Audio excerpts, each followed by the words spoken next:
Hey guys, this is Matt Invictus. I just read Flash Annual #1, and at this point, pretty much all of you know my thoughts on the Flash franchise and Wally and Barry and how I probably felt reading this comic. So I'm not going to waste time repeating myself. I'm just going to get right into the review. Overall, I really liked this issue. In fact, I don't have any major complaints with it at all. The only reason I'm not more enthusiastic about it, more excited for future stories, is because one issue just isn't enough to undo over a decade of consistently screwing up Wally's character and excluding him from the Flash and just all the stuff they've done. So again, even though there's nothing really wrong with this comic, it just 40 pages isn't enough to undo over a decade of fuckery. So, getting into the review, this comic really changed my opinion on the writer Josh Williamson. I used to have a pretty negative perception of the guy just because his Flash run, first of all, excluded Wally for all but two issues out of almost 40 now. So, that pissed me off, and also the fact that his run is kind of what sold people on the idea as a Barry as one true Flash. I know Jeff Johns' run and the New 52 stuff has its fans, but it wasn't really until this run came along that fandom as a whole was really sold on Barry is the one Flash and it's like Wally nowhere in sight. So, but then I found out that Williamson wanted to use Wally more often all along, but it was the horrible, monstrous vampires that are DC editorial that wouldn't let him. So then my negativity towards him died down, and this issue is what finally sold me on him as a good guy. I am now convinced that he does want what's best for Wally. As a character, he wants to do good, but it's only a matter of how much good DC editorial will let him do, because the editors and the publishers, they're the real villains here. They are the crime syndicate to our Justice League. So getting into the issue itself, this is the first time since in forever that a comic writer has actually captured Wally's voice perfectly, because he was okay in the Jeff Johns Rebirth special, but in that one he didn't really have a chance to be himself. And then there was Williamson's previous two issues with the character, but again, they weren't really enough to sell me on him. This is the one that where it finally feels like we're actually reading the real Wally West for the first time in forever. And it's too bad we couldn't have gotten more of this character in the clusterfuck that was Titans. I guess there were a few decent moments in that run, but they were just weighed down by so much toxic garbage that it's hard to appreciate. It's hard to appreciate anything Titans did for him. That was a horrible mess. So not only was he well written here, the whole issue was well written, but it especially got his voice rights. Not only that, but it actually does address most of the problems with Wally's treatment in this issue. It talks about his lack of a social life, the fact that he doesn't really have much of a place in the world now that he's not the Flash, too old. He outgrew the sidekick role, and he can't even be the main Flash anymore. It addresses that, and there's even a line about how the fact that there's another character with the exact same name as him running around. They even had, and they're just we're working on that. So I mean, at least Williamson knows how stupid the two Wallys thing is. But again, it brought up all these problems. It did it got all the problems, laid them out on the table.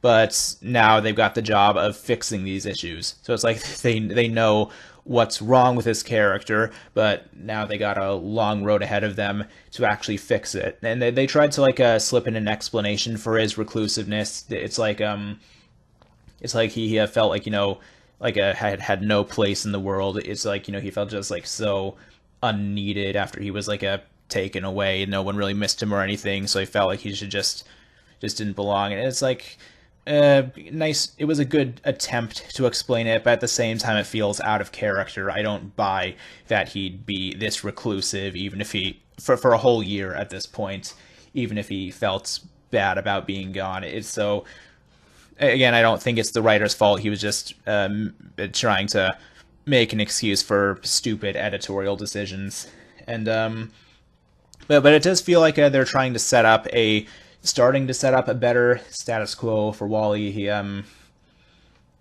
They had him like, yeah, I know, like, get his own place. He just they kind of implied that he's going to be like more proactive about establishing a social life. He's still hasn't met Iris yet. That's probably going to happen in later issues. That could go either way. So it feels like it's the start of a better direction for this character. We just have yet to actually see it yet. And another thing I liked about this comic was that it kind of reinforced my prejudices about the other speedsters, because I've been going on for a while about how, like, Wally is the out of all the speedsters, he is by far the most interesting, the most deserving to be the main Flash, and that's really how it comes off here. He comes off drastically better than Barry or other Wally, and to be fair, he was the main focus of this issue. He had a lot more panel time than they did, but in the scenes where they're all together, he really is the one that comes off as the most three-dimensional person, the one that lends himself to the best stories. Because you got Barry, who's just kind of like the generic nice white dude who's kind of a dork. He's the kind of character who might work better in a diminished role if they had brought him back and just like made him a supporting character.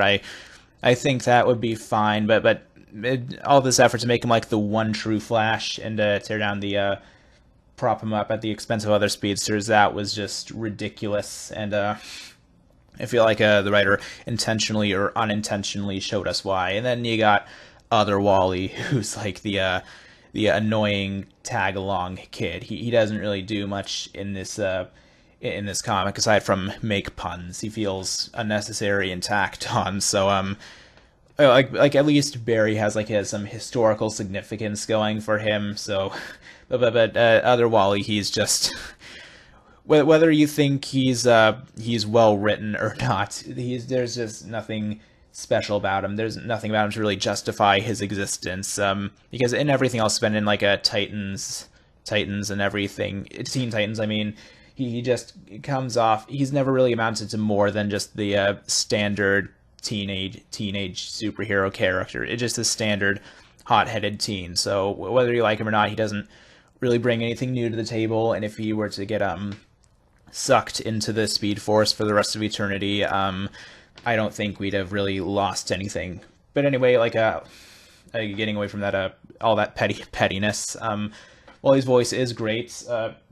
I feel like Williamson, he did take inspiration from, I guess, my favorite version of the character, my favorite version of his characterization, where he's like, he is a good guy. He can be like, a perfectly heroic, charming person, but at the same time, he has a temper. He can be a bit impulsive. So he is a good guy, but he has very visible flaws and complexities. He has he finally captured the emotional depth that this character is supposed to have, that Titans desperately tried to tap into but failed every step of the way. So I feel like this issue could be the start of something good, but we just gotta wait and see.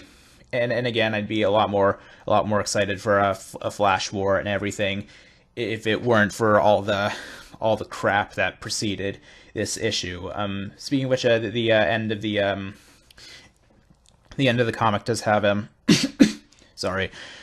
does have a pretty good setup for the Flash War storyline. I won't spoil it. I am not going to give away what happens at the end, but it is a pretty damn good last page.